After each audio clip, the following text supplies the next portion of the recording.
Olá pessoal, eu sou Fernando Gazzoni e hoje a nossa aula será sobre ultrassom, princípios físicos e formação da imagem. Então, um breve histórico: em 67, a marca Siemens lança o aparelho Vidalson, certo? E em 1980 a 90, nesses anos houve um grande boom do método, com a introdução de novos transdutores e do efeito Doppler.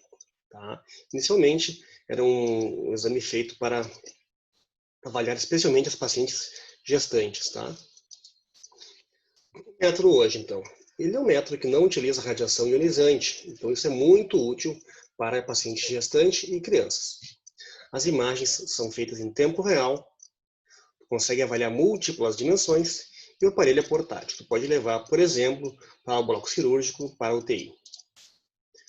Da acústica, vamos lembrar então um pouco da acústica. O som é o resultado de energia mecânica, que produz rarefação e compressão do meio condutor enquanto viaja na forma de onda.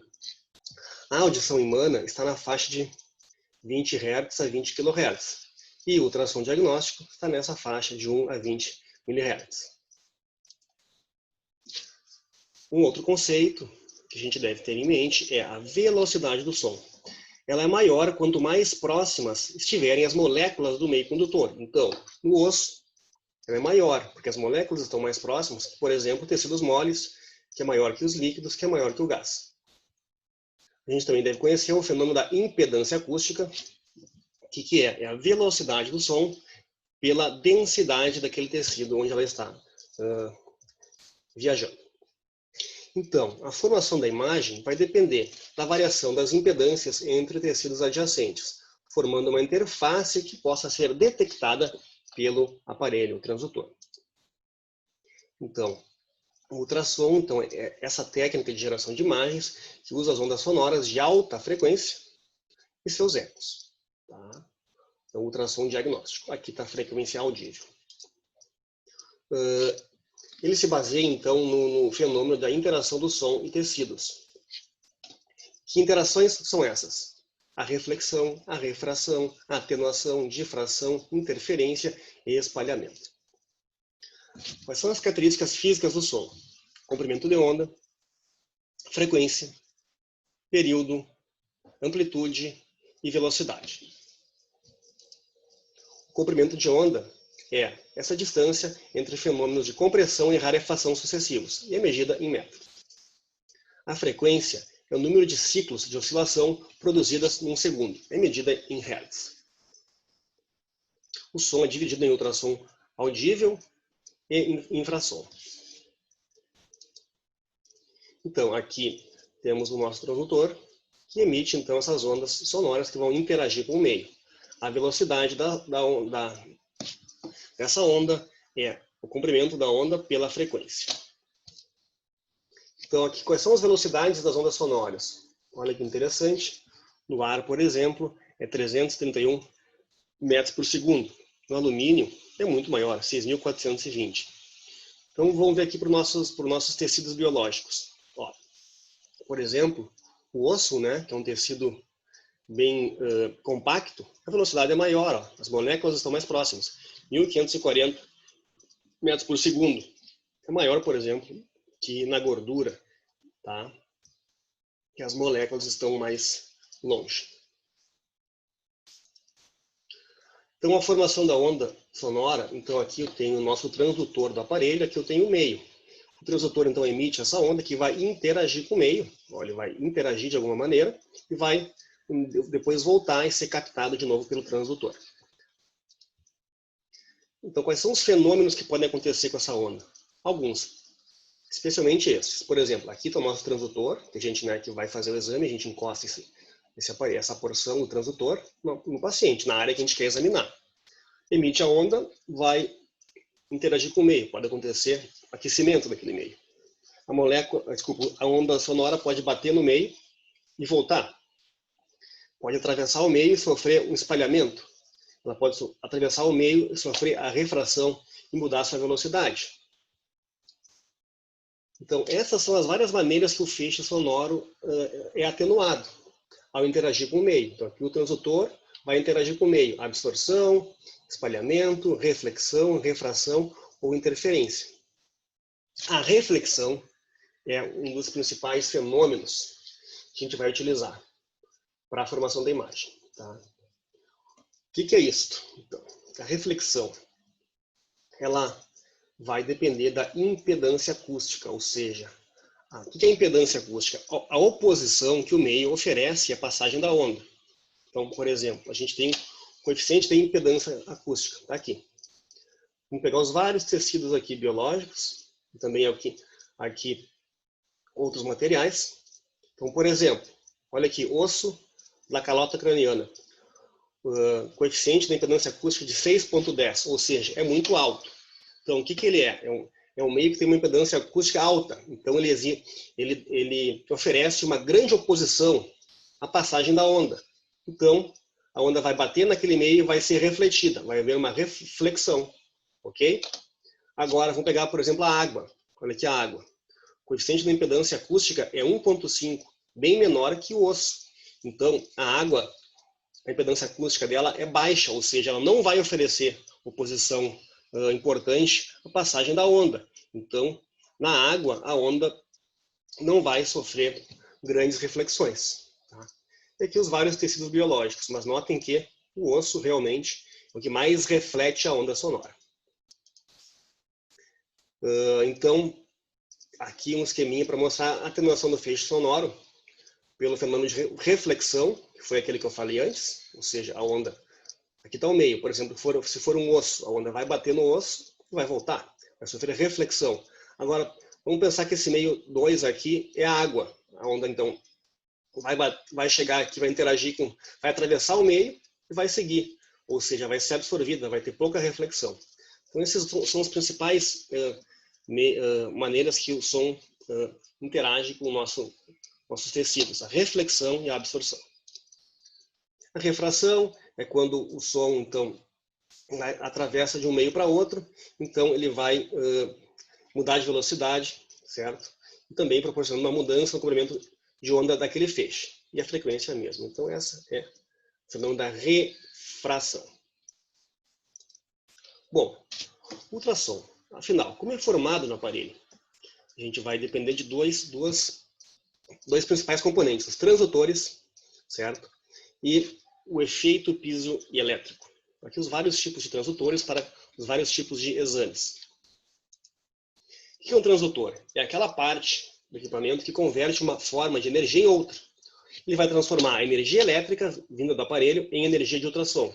E a energia de ultrassom vinda dos tecidos em energia elétrica. Então faz essa transformação. Como? Através de um ou mais cristais piezoelétricos, que a gente chama, eles são capazes de gerar, também de detectar o ultrassom. Então tá aqui, ó. Tem um cristal piezoelétrico, certo? Eles se deformam e vibram, produzindo ondas sonoras, ó, quando são estimulados eletricamente. Produz ondas sonoras. E aqui, o que acontece? Eles vão se deformar quando recebem novamente as ondas sonoras, que vêm dos tecidos, tá? Captando-as e transformando energia mecânica em sinais elétricos. Então ele vai captar de novo as ondas sonoras e vai transformar novamente em energia elétrica. Como é que é o transdutor? É aquela parte do aparelho, então, que a gente encosta na área onde vai fazer o exame. Vai ter o invólucro, vai ter os fios, tem o material amortecedor, esse aqui, e o cristal piezoelétrico, certo? Essa estrutura aqui. Aqui também a gente tem um outro esquema. É muito importante que esses cristais são muito delicados, então, ao derrubar no chão um transdutor, eles podem ser danificados e ter que ser trocados, e é uma parte bem cara do aparelho. Então, muito cuidado quando a gente manuseia um transdutor. Bom, como é que se forma a imagem, então? A gente vai ter 3 tipos de imagem. O tipo modo A, é o modo de amplitude, é utilizado em oftalmologia, a gente não usa em radiologia. O modo B, é o modo brilho e imagem, a gente usa em radiologia. E o modo B é o modo de movimento que a gente usa no exame de ecocardio. Na verdade, quem faz ecocardio são os cardiologistas. Então, para nós, interessa o modo B, brilho e imagem. Só para exemplificar o modo A, o que ele é? Ele, por exemplo, utilizado em ecoencefalografia, que é o transdutor. Ele, então, se for associado com o modo B, ele pode dar uma exatidão de profundidade. Tá? O modo B, o que é isso?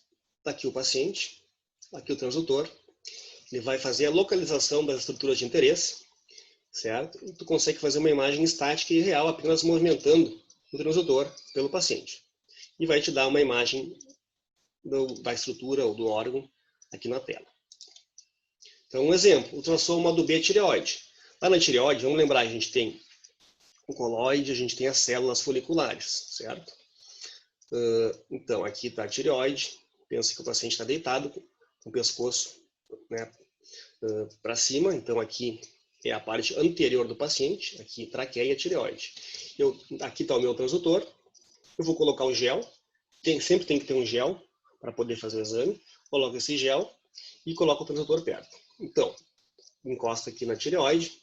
Esse transdutor vai gerar aquelas ondas sonoras que eu falei antes, certo?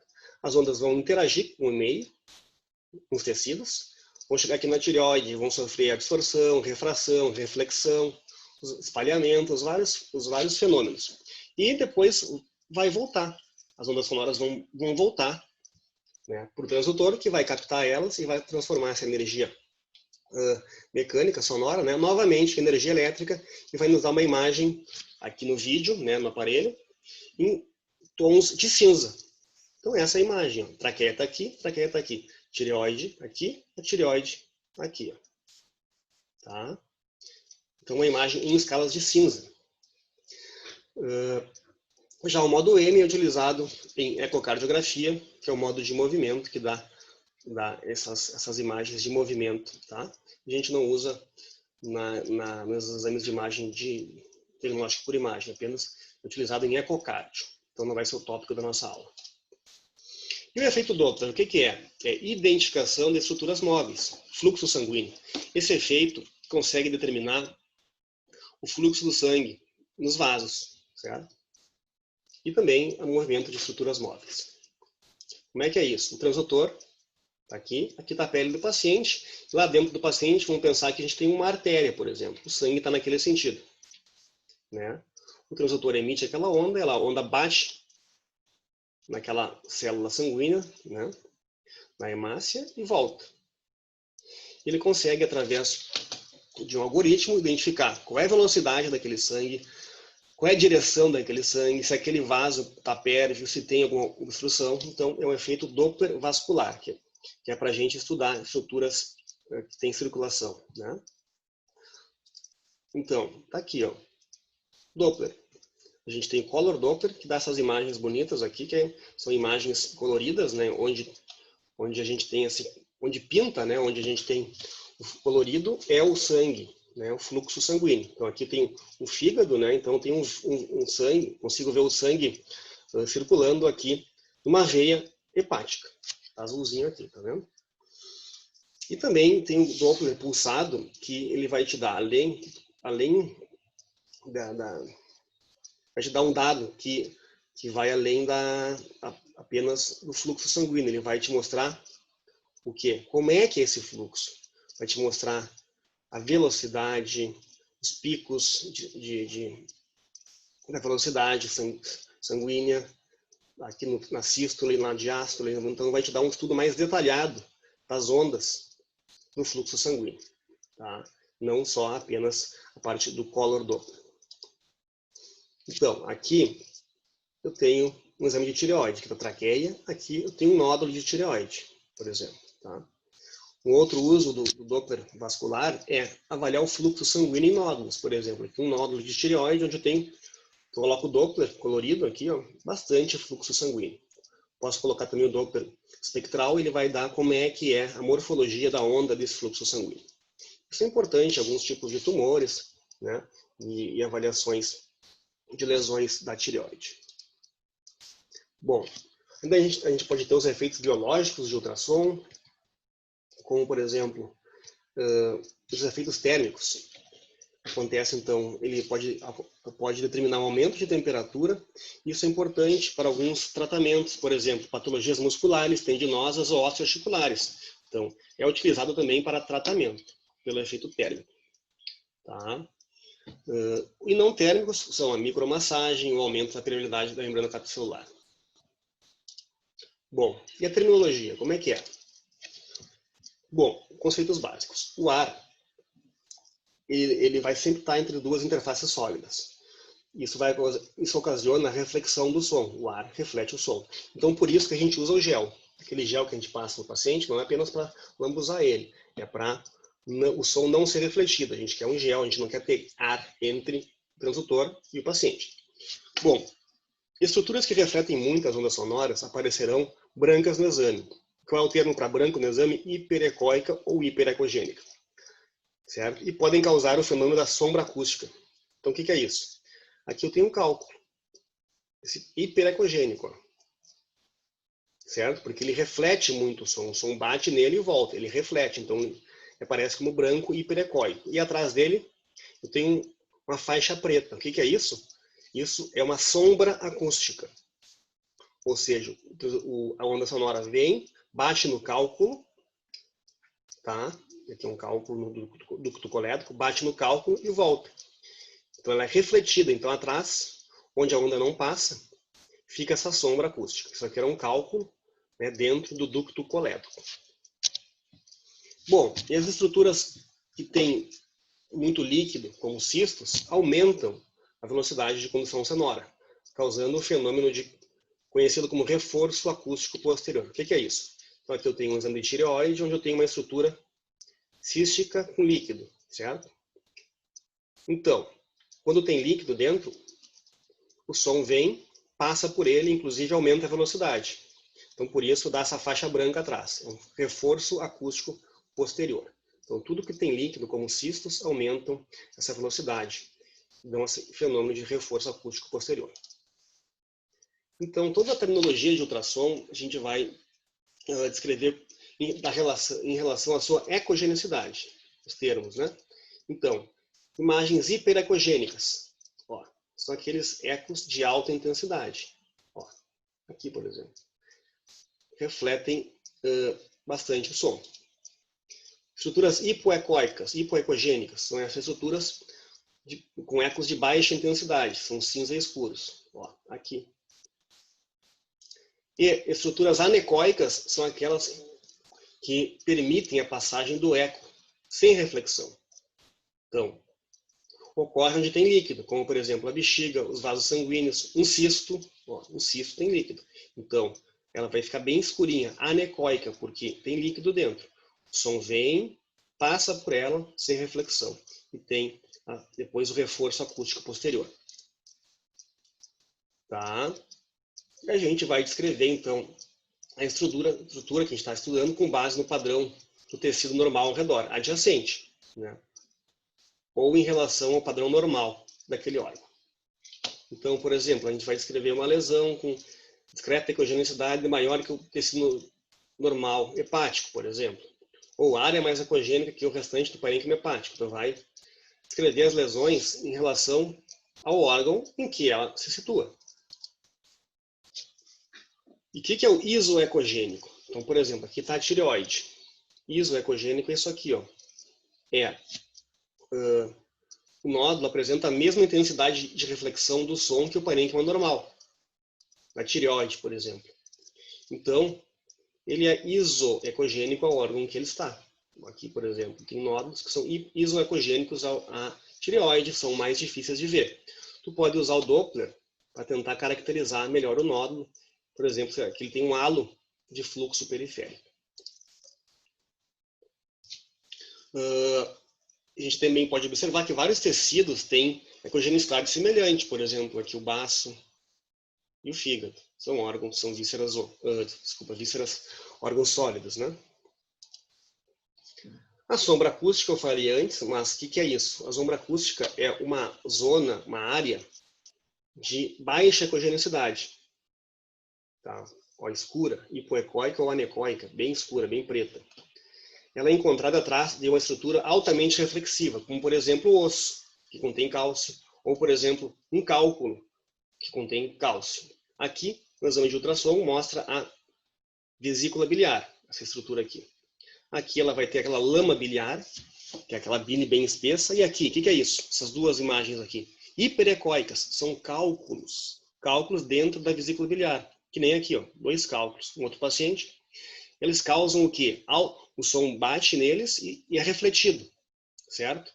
E por eles refletirem muito o som, atrás dele fica aquela sombra acústica. Então, um cálculo na vesícula biliar vai ficar com uma sombra preta atrás, é uma sombra acústica posterior. Qualquer estrutura, né? Tiver bastante cálcio. O reforço acústico distal, já falei antes, mas reforçando, é quando as ondas sonoras percorrem alguma distância através de um fluido homogêneo. Então, isso produz uma ecogenicidade aumentada atrás. A gente vê uma faixa brilhante atrás da onde tem esse líquido. Por exemplo, vesícula biliar, bexiga urinária, vasos ou um cisto. Então, vamos imaginar que aqui está o transdutor, aqui é um cisto, por exemplo, no fígado. O cisto tem líquido, né? Então, a onda não vai ser refletida, ela vai passar e vai aumentar a velocidade, por isso que atrás fica aquele reforço acústico. Esse é o tipo de imagem. Ó. Tem o fígado aqui, tem um cisto. Então fica uma imagem bem escura, chama de anecoica.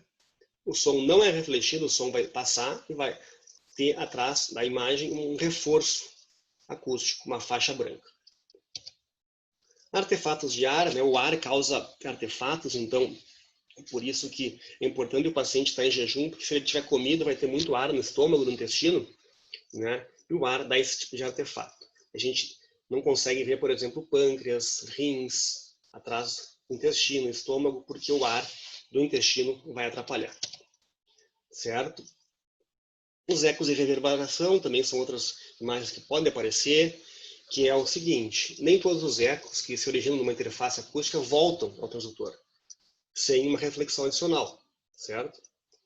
Muitos sinais fortes de reflexão de ondas sonoras poderão ser refletidas para trás e para frente, antes de retornar ao transdutor, formando os chamados ecos de reverberação, produzindo esse artefato atrás. Parece uma caudinha de cometa, uma reverberação atrás. Bom, e os transdutores? Como é que a gente vai, qual tipo de transdutor a gente vai usar em cada exame? É importante a gente conhecer o conceito de frequência. Por exemplo, quando a frequência de um exame, de uma onda, é menor, o comprimento dessa onda tem que ser maior, certo? E esse tipo de transdutor com frequência menor é muito útil para ver tecidos mais profundos, certo? Por exemplo, um exame de ultrassom de abdômen, onde a gente tem uma parte mais espessa do nosso corpo, que é o abdômen.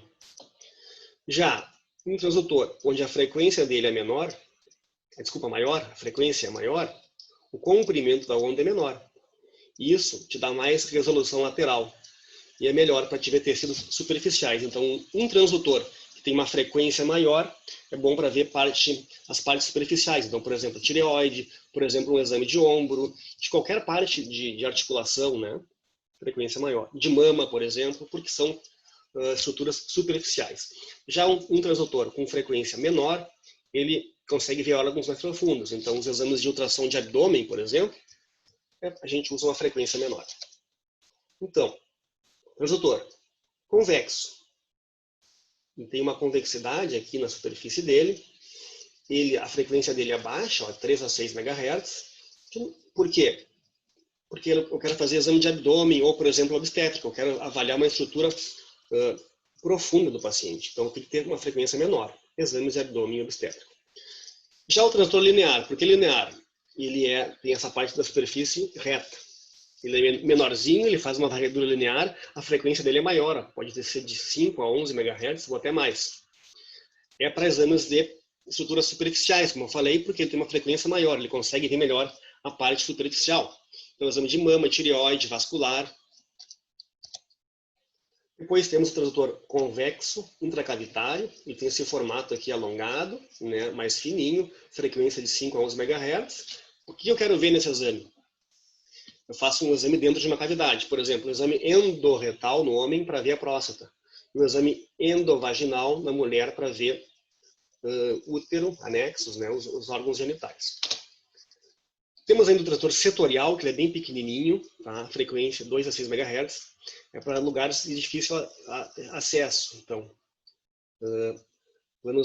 exames intercostais, no ecocardio, por exemplo, que quer avaliar entre as costelas. Então tem que ser um transutor bem pequenininho. Anatomia básica, ultrassonografia, ela é um exame dinâmico, então tu vai com a tua mão mesmo, tu vai mexendo, né, o transutor e vai fazendo o exame. Pode fazer cortes longitudinais, transversais, oblíquos, o que tu quiser. Ó, oblíquos, inclinado, tu vai mexendo de acordo com a área do abdômen que tu vai estudar, nesse caso aqui, vai avaliando. Vamos lembrar que na tomografia, como é que é o exame? São cortes tomográficos, fatias do paciente. Tu faz esse tipo de fatia no exame de tomografia. No ultrassom, olha aqui, ó, eu vou mexendo a minha mão, eu posso fazer o que eu quiser de corte. Então, eu posso enxergar qualquer plano que eu quiser do paciente. Eu posso fazer qualquer corte, é só movimentar a minha mão, vou cortar aqui mais reto, inclinado, para a direita, para a esquerda.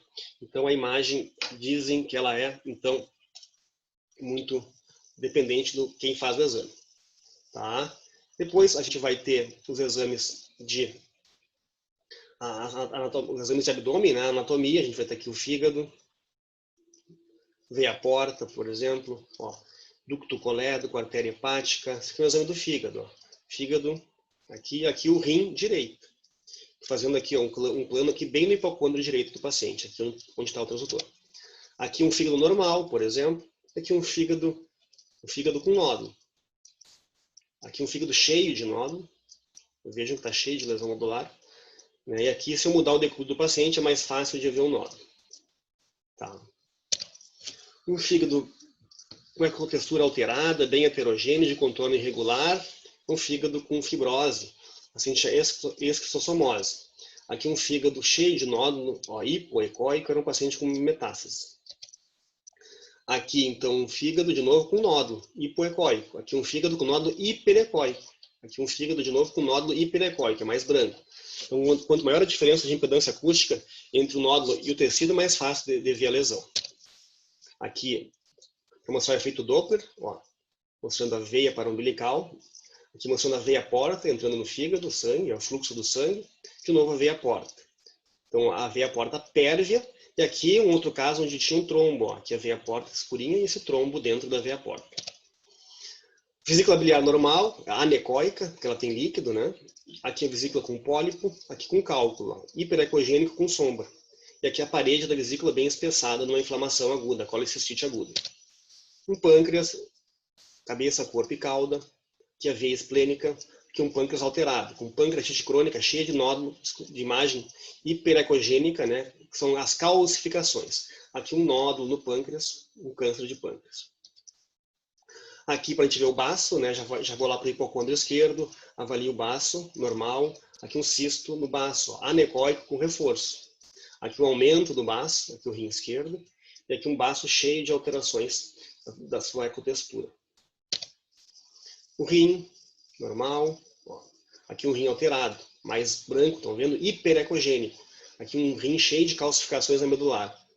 Então, com nefropatia, esses rins alterados, aqui um rim normal.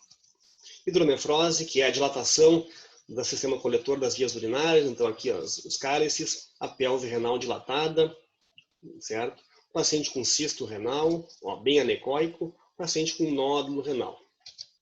Bexiga urinária, a gente vê a bexiga aqui adequadamente estendida, com líquido, então anecoico, né? Aqui a bexiga com cálculo, ó, hiperecóico com a sombra acústica. E aqui a bexiga com paredes espessadas e a próstata aumentada. Aqui um ultrassom retal, transretal, que é para ver a próstata e fazer biópsia de nódulos de próstata. Aqui um ultrassom endovaginal, que é para ver os miomas, nódulos, as alterações no útero, né? Aqui um mioma. Aqui um mioma submucoso, aqui um mioma subseroso. O endométrio também a gente consegue ver um ultrassom transvaginal, aqui endométrio bem espessado, e aqui no exame de ressonância magnética também mostra o endométrio. Ovário, bonitinho ali, certo? O ovário pode também ter cistos tecnoteínicos, e aqui um ovário onde tinha uma imagem sugestiva de um embrião, um paciente com gravidez ectópica, uma gravidez lá no ovário, aqui na peça cirúrgica, mostrando um embrião ali no ovário. Aqui, Um outro caso mostrando, então, a sombra acústica pelas costelas aqui, ó, dando reflexos. Desculpa, está dando sombra, a costela dando sombra acústica. Aqui, o reforço acústico de um cisto no fígado. E aqui a sombra acústica dos cálculos da vesícula biliar. Pessoal, muito obrigado e até a próxima aula.